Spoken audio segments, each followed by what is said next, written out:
Bonjour à tous et bienvenue dans ce décryptage. Alors, on ne va pas passer par quatre chemins, absolument toute l'informatique moderne repose sur des instructions fondamentales. Et au beau milieu de toutes ces nouvelles technologies incroyables qu'on voit fleurir tous les jours, il y a un langage fondamental, un vrai pilier, qui fait tourner le cœur même de nos systèmes d'exploitation. C'est le langage C.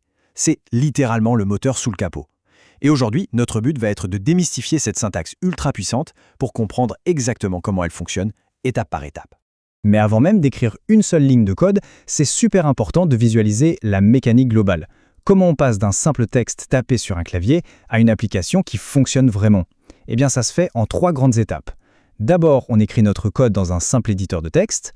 Ensuite vient cette étape un peu magique de la compilation, qui va transformer notre texte, que nous, on comprend en un fichier binaire. Et enfin, troisième étape, on exécute tout simplement ce fichier binaire dans le terminal. Voilà, ça c'est la boucle de base de tout développement en C. Bon, plongeons directement au cœur du sujet. Ce fameux compilateur, c'est quoi exactement l'idée?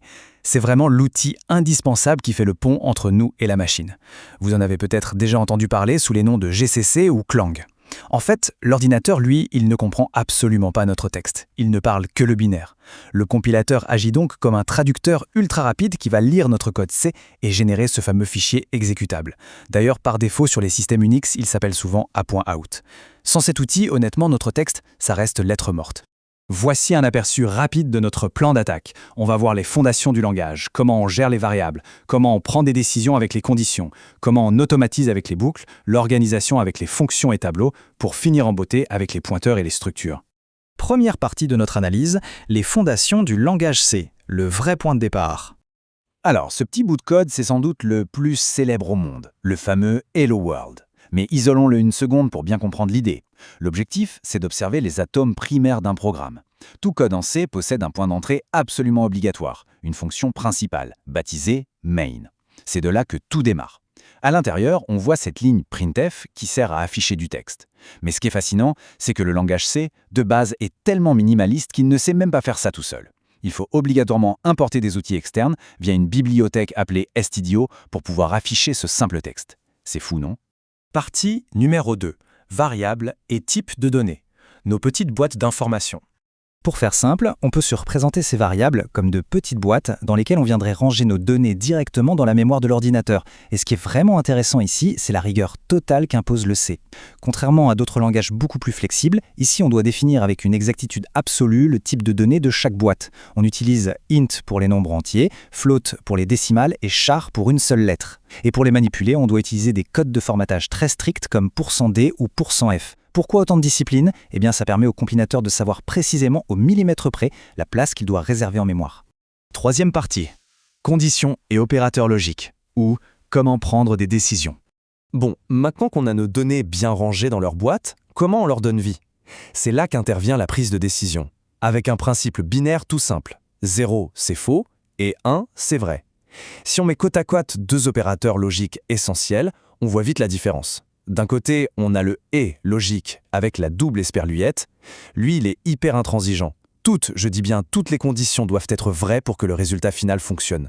De l'autre côté, l'opérateur « ou » avec ses deux petites barres est beaucoup plus permissif. Il suffit qu'une seule condition soit validée. En combinant ces petits symboles, on peut créer des arbres de décision super complexes. C'est exactement comme ça qu'on vérifie si une année est bissextile, par exemple. Quatrième partie, les boucles et la répétition. L'art de l'automatisation. Une fois qu'on a un programme capable de faire des choix, la suite logique, c'est d'automatiser tout ça. L'idée, c'est quand même d'éviter de taper manuellement des centaines de lignes redondantes. C'est le rôle de la boucle, répéter un bout de code selon une condition. Mais attention, il y a un piège. La redoutée boucle infinie. Imaginez que la condition d'arrêt ne soit jamais remplie, parce qu'on a oublié d'incrémenter un petit compteur. Le programme va tourner en boucle des millions de fois par seconde. Autant vous dire que c'est le meilleur moyen de faire planter la machine directe. Du coup, pour garder le contrôle, on dispose de 3 types de boucles. La boucle while est la plus prudente, elle vérifie la condition avant même de démarrer. La do while, elle, fonce et exécute le code au moins une fois avant de se poser la question de savoir si elle doit continuer. Mais la vraie star, celle qui s'impose comme le standard, c'est la boucle for. C'est le couteau suisse, elle regroupe l'initialisation, le test de la condition et l'incrémentation sur une seule et même ligne, une syntaxe redoutablement efficace. Cinquième partie, fonction, tableau et chaîne. On regroupe la logique et les données. Jusqu'ici, on a manipulé les petits atomes du C. Il est temps de passer aux molécules, c'est-à-dire créer des blocs de code réutilisables. Regardons cette petite fonction addition. L'idée est brillante. Au lieu d'éparpiller ses calculs un peu partout, on crée un module autonome. On lui donne des entrées à traiter, ici A et B, et la fonction va s'en charger pour nous renvoyer un résultat précis avec le mot-clé return. C'est littéralement la clé de voûte pour construire des programmes énormes, tout en gardant un code super propre et facile à lire. Côté données, on a les tableaux. Ça permet d'aligner plein d'éléments du même type en mémoire qu'on peut ensuite parcourir avec nos fameuses boucles for. Mais écoutez bien ça, c'est peut-être l'un des faits les plus surprenants du langage C. Il n'y a aucun type primitif pour le texte, zéro. Ce que nous, humains, percevons comme un mot ou une phrase, pour le langage C, ce n'est techniquement qu'un tableau de caractères simples, une collection de lettres posées les unes à côté des autres. Ça demande une gestion extrêmement minutieuse. Sixième et dernière partie, pointeur et structure. C'est l'heure de maîtriser la mémoire.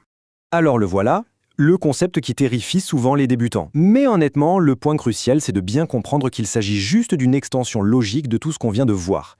Démystifions un peu. Un pointeur, c'est quoi? C'est une simple variable, rien de plus. Sauf qu'au lieu de contenir un nombre ou une lettre, il contient une adresse physique de la mémoire RAM de votre machine, écrite en hexadécimal. Voyez ça comme un vulgaire panneau de signalisation qui pointe vers la vraie donnée.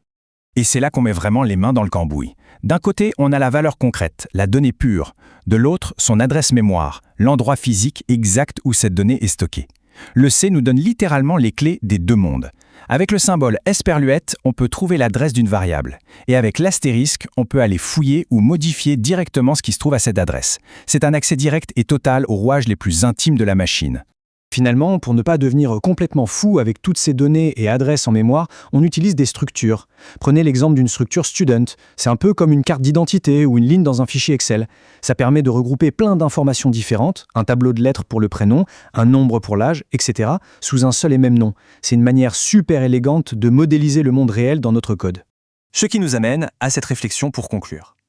Maintenant qu'on a conscience de ce pouvoir absolu, celui de lire et d'écrire directement dans la mémoire physique de la machine, avec une logique implacable, jusqu'où on peut aller, qu'est-ce qu'on peut construire? Eh bien, dites-vous que ces mêmes outils, l'allocation mémoire, les pointeurs, ce sont les briques qui forgent nos systèmes d'exploitation, nos moteurs de jeux vidéo et l'infrastructure d'Internet. La fondation est là, et l'exploration de toutes ces possibilités ne fait vraiment que commencer.